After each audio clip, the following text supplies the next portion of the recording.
Kabupaten Batang Jaya selalu PSM berdiri.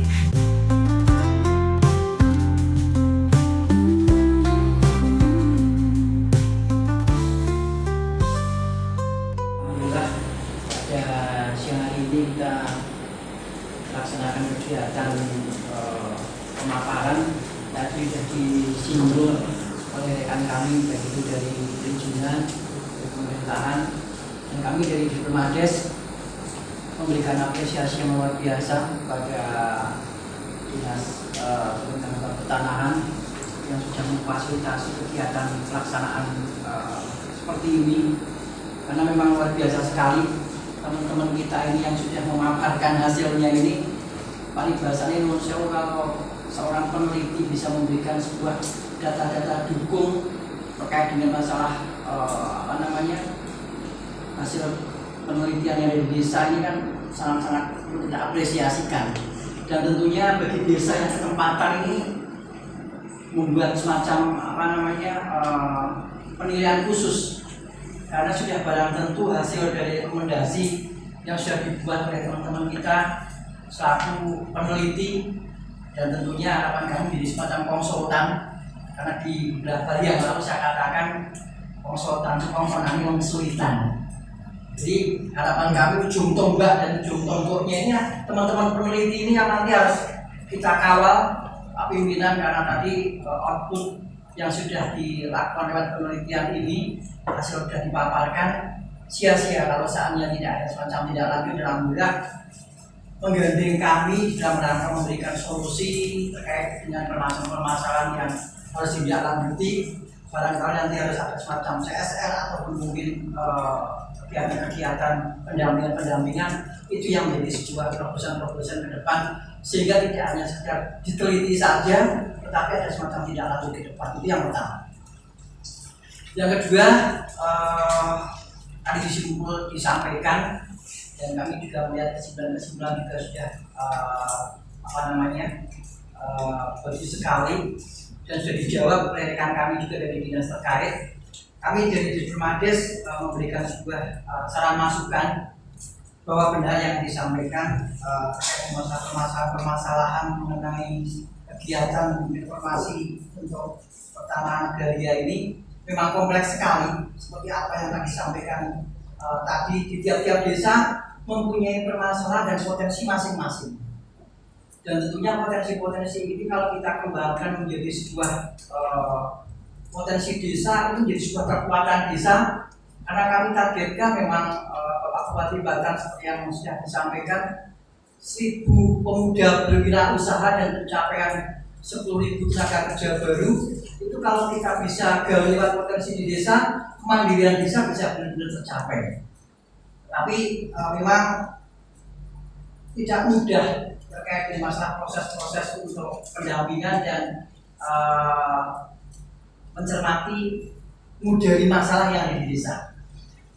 Seperti contoh yang ada di desa Siguji dan desa-desa lain terkait dengan masalah entah itu mungkin upeng, entah itu mungkin gula aren, entah itu mungkin anyaman dan sebagainya.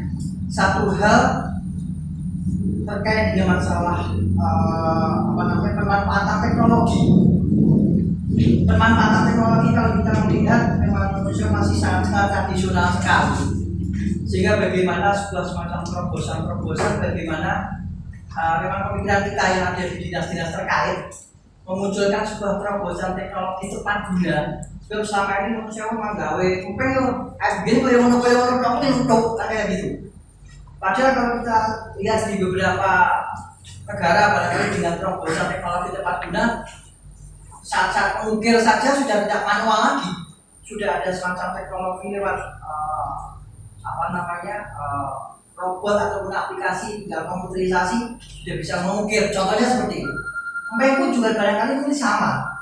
Ketika harus ada semacam teknologi tepat guna yang nanti bisa kita kembangkan, projole upeng bisa ditutup, itu otomatis ini menjadi sebuah terobosan kita yang tentunya bisa kita kembangkan lewat kegiatan-kegiatan penelitian ataupun kajian-kajian.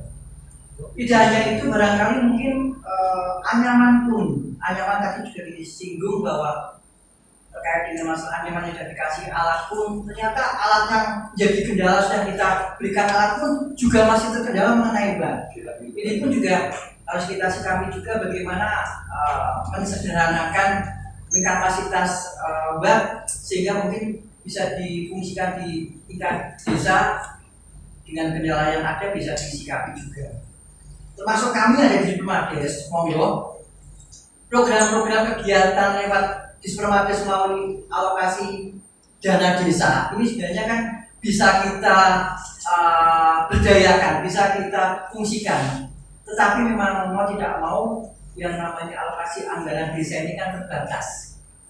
Biasanya manusia kepala desa ini paling senang sekali membuat kegiatan yang sifatnya sarana-sarana ya. Karena memang apalagi desa yang secara luas wilayah yang begitu luas, jangankan dari jalan atau ya. Ada manusia jalan harus didadani rusak lagi.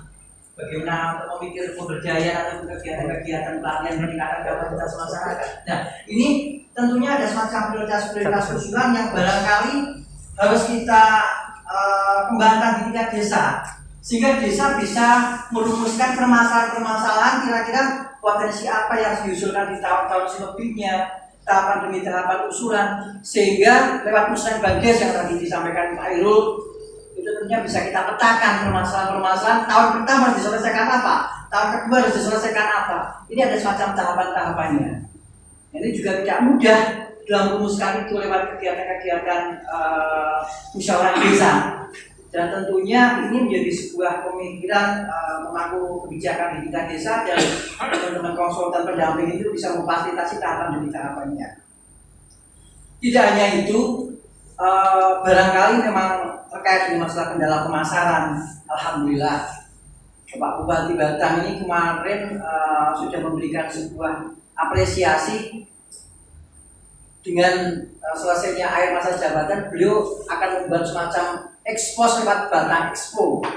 Nah, ini kami sangat berharap hasil penelitian yang dengan lakukan barangkali coba petakan dan barangkali lewat Batang Expo ini panjenengan bisa kiprah, panjenengan bisa handarbeni di dalam rangka ini wujud konkret dari apa yang sudah jenengan teliti. Ada semacam kekurangan lewat kegiatan pemasaran Batang Expo ini mungkin barangkali di tiap kecamatan kan ada itu istanya itu, barangkali bisa di sana untuk bisa mempromosikan mengenai produk-produk yang ada. Barangkali itu terkait dengan masalah hal-hal yang bisa digali dan tentunya memang banyak hal yang harus kita persiapkan kaitannya dengan masalah kegiatan-kegiatan seperti ini, karena harapan kami memang dinas-dinas terkait ini lewat alokasi anggaran yang ada bisa mempersiapkan, dan ini merupakan wujud sinergitas antara pertanahan dengan dinas-dinas OPD terkait, sehingga barangkali alokasi anggaran lewat pemerintah daerah bisa kita sinergikan untuk bisa menopang. Namun karena saat-saat kemarin terkait masalah pandemi ini habis digunakan untuk kegiatan termasuk alokasi dana desa Pak Lurah ya, nyaris untuk BLT, sehingga sebenarnya ada kegiatan pemberdayaan yang kita selipkan untuk kegiatan dana desa tetapi karena habis untuk BLT. Nah, barangkali ke depan kami berharap Kementerian Desa dan Kementerian Tenaga Kerja barangkali bisa membuat semacam terobosan bagaimana nanti mensensikan potensi-potensi desa lewat kegiatan alokasi dana desa, sehingga baik itu pelatihan peningkatan kapasitas masyarakat, sehingga nanti ada beberapa pelatihan-pelatihan yang UMKM bagaimana memasarkannya, bagaimana memproduksinya, termasuk pemanfaatan lahan. Kami melihat masih ada beberapa daerah untuk pemanfaatan lahan yang ada khususnya tanah bungkuk Pak Lurah ini. Tentunya kemarin kami lewat dinas pertanian ini ada sebuah program lumbung pangan, Pak. Ada sebuah lumbung pangan yang harus kami komunikasikan dengan dinas pertanian karena kebetulan dapat alokasi anggaran PAK, dan di situ di dalam juga ada program-program yang disodorkan lewat swasembada gula malah. Nah, kami juga berharap lewat kegiatan-kegiatan potensi desa pun bagaimana memberikan potensi desa lewat alokasi anggaran desa. Silahkan kita open selagi memang secara petunjuk teknis operasional di dalam pengelolaan alokasi anggaran desa tidak menyalahi aturan. Kita open sekali. Dan tentunya harapan besar monggo tidak ada yang bisa kita sinergikan sehingga kami sangat-sangat berharap bisa laksanakan menuju desa dan kemandirian desa lebih baik. Assalamualaikum warahmatullahi wabarakatuh.